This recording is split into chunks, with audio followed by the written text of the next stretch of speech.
As soon as I landed in Denver, I powered up my cell. I had a series of texts from Dylan's phone. I'm not sure what time they were sent. 7:45 a.m. Come. Find me. Who the fuck is this? Where is Dylan? I'm with the police, we will find you. There was no response. After I got my luggage, I rented a small truck and drove to the ranger station. The police officer I spoke to said they were letting the ranger handle the investigation for now. As soon as I arrived, I was escorted to the back room. I assumed it was the same ranger that had talked to Dylan. He was a lanky, disheveled man, with shaggy black hair and pale white skin. He reeked of smoke and looked like he hadn't slept in years. I sat down across from him. He placed his hat on the table, lit a cigarette, and spoke. We called you down here because, at first, we need your phone as part of the investigation, but I'm afraid that's no longer necessary. His raspy voice was tattered and broken. His clothes shared the same features. What happened? I'm sorry, but I cannot discuss any details with you at the moment. You need to leave this to the professionals. We'll do everything we can to find your friend. That's bullshit! I'm so sorry, but we cannot have civilians interfering. We'll need you to stay safe and out of the way. I got a text message from his phone right after I landed. Something happened to him. I know this is hard. We're all searching possibilities, but we do not believe that there's any foul play. Teenagers in the area have been known to play pranks on lone campers. You're more than welcome to help us with reports. I know how hard it is to lose a friend. Oh, and these teenagers slash tires and steal phones to send violent threats too. Fucking do something! You even told Dylan that he was in danger. I promise we're working night and day. I think the best thing to do is stay off the trails and be there for his family. I couldn't even let him finish his sentence. I was too upset. I stormed out and he didn't attempt to stop me. I know that was all bullshit. What was he trying to keep from me? I had text evidence that Dylan was being followed by someone or something. I'm going to go figure this out. I went to the only place I was familiar with in the area. Dylan's apartment. I still remembered his door code from the last time I had visited.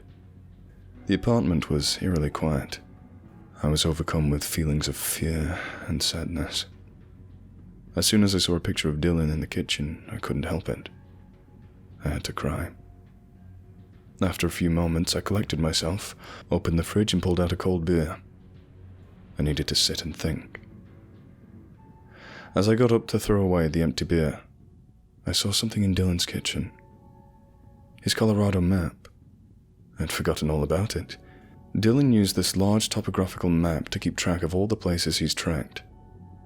The map was riddled with black thumbtacks and a few white ones. Dylan's method was simple.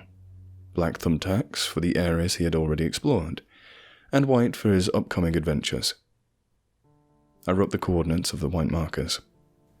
I searched through Dylan's apartment and collected the remaining camping gear. I grabbed a wooden baseball bat from his closet as well. I knew where to go. I loaded the truck, tossing the supplies in the truck bed, and headed to the mountain. It was a long drive. Eventually I passed the old bridge on the way. I didn't notice any signs of recent construction. 10 minutes later, I pulled up next to Dylan's car. It was eerie to see the yellow police tape wrapped tightly around the body of this white sedan. It made the situation all too real. As soon as I parked the pickup, I dropped a pin on my phone. After what seemed like an eternity of hiking, I reached the point on the map where Dylan had marked, and I got to work setting up camp. I was running out of daylight. I constructed my tent and placed a sleeping bag inside. As soon as night fell, I lit a large fire and quietly snuck away from the camp. I took cover in the trees about 100 yards away. I posted up beneath a large tree, cracked open an energy drink, and kept my eyes glued on the tent. 11:13 p.m. Nothing. I thought I heard a few footsteps rustling in the leaves, but I chalked it up to the wildlife. 12:02 a.m. It was quieter. Still nothing. 1:10 a.m. Oh shit! I yelled as I jumped up. I almost had a heart attack. 3 deer walked by me. I had started to nod off and they woke me up. 2:23 a.m. I was exhausted, cold, and trying to stay awake. I drank my last bit of caffeine. 3:11 a.m.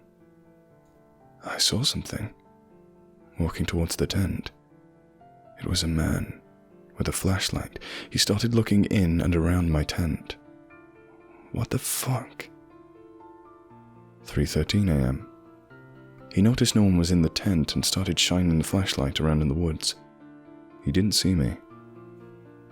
3:19 a.m. He started leaving and headed south. I followed. I took off my boots so I could walk more quietly. I threw on a couple more pairs of wool socks and kept my distance. 4:01 a.m. I continued to follow, taking countless turns in the dark. He seemed to be wandering, shining the flashlight in front of him as he walked. 4:17 a.m. He finally stopped near a pile of leaves. He tripped on something and started brushing away the leaves. Then I saw his face. It was the park ranger. There were doors under the pile, huge metal cellar doors. A chain was fastened around the handles and the doors led straight into the ground. He stopped to smoke a cigarette, pulled out a notepad from his coat pocket, and scribbled something down.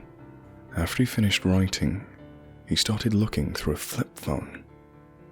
There's no way. I sent a text. 4:19 a.m. Where is Dylan? 4:20 a.m. This piece of shit had Dylan's phone. It chimed right after I sent the text. He fucking read it and whispered to himself, "I told you to leave it to the professionals," and put the phone back in his pocket. I wanted to kill him. I was blinded by rage. He started undoing the chains and making a lot of noise. I couldn't let him disappear from my sight. I was running out of time. 4:28. I did it. I fucking hit that piece of shit in the skull with a bat. Right before he opened the doors, I swung the bat as hard as I could. He fell to the ground and didn't move. The chain rested next to his bleeding temple. He never heard me coming. I'll never forget the sound when the bat connected. That dull thud and crack of solid wood smashing into bone. Sweat and blood misted in the air as he fell. I opened the cellar doors and wished I hadn't. It was the smell, a putrid stench of rotting flesh that hit me first. As soon as I saw the first limb sticking out of the massive mound of corpses, I had to look away. My head was spinning and my stomach turned over. I ran. I was mortified by what I had just seen. 6:48 a.m. I got back to Dylan's apartment. I was still sweating and breathing heavily as I bought a plane ticket for the next flight home. I decided the best plan was to call the police when I landed. I just wanted to go home. My heart was pounding. 8:58 a.m. Red and blue lights flashed outside as a police car pulled up to Dylan's door. I had to try and keep my cool. I spoke with the officer. I felt like I was going to vomit. As we were talking about Dylan's disappearance, the officer's radio receiver sounded. I listened in horror. Some campers discovered a scarecrow, strung high in a tree with a noose around its neck. The campers claimed that dark liquid was seeping through its burlap sack, and it was wearing a park ranger's hat. My thoughts began to race. I've made a huge mistake. The ranger was just investigating a lead which led him to the cellar. He must have found Dylan's phone after I got those weird texts. But how did he get a key to the cellar? I acted so quickly. I hit him with the bat and ran. Oh shit, what have I done? I just left him to die and, most importantly, that cellar? What the fuck was that? phone chimed. I had a text from an unknown number. 10:10 a.m. Why did you run?